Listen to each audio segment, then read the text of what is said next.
Oho. Bu da yeni geliyor o. Geliverin bakalım.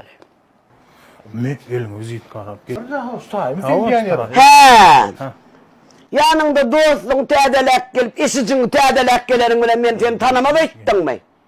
Yok. Ne için geldin? Pasudalmana geldin mi? Men ne dedim? Ayalın bilen geldim. Çak!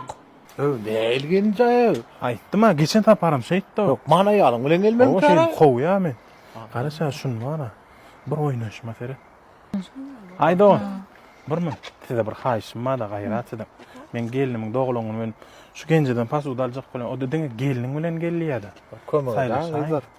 Kömekleşeň bize. Bir haýyş kömegdin.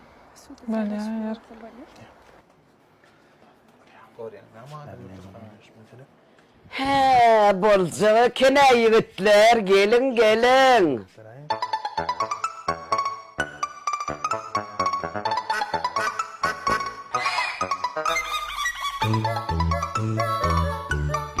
Pulum maşinma.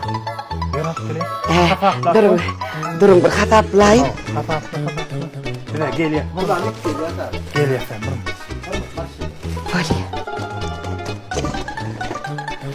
Ay tüvereni. Bolsuna sungal, bolsuna şeydip sevda edilsine. Asiye pasudalar diyilen ne var? Şu gelir durursunuz niye? Maşin ama yok maşinin plak kaydar ya. Ne bittin vallahi? Men şu gençen hakkından çıktım.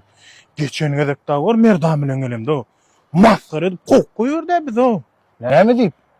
Ayalın bilen geldik koyur. Bursana sonra var mı? Yürü kaçtık. Ne mi Yürü kaçmalı? Ali. Gelmediler yollasınız. Yollaşma. O bizim yollaşmamız, biz olar tanamızok. O bize ayağımızı soğuk edecek, bize saylaşın dedi. Ne mi dedi? Kömekleşin dedi, saylaşın dedi. O bizim yollaşmamız, biz olar tanamızok. Vah.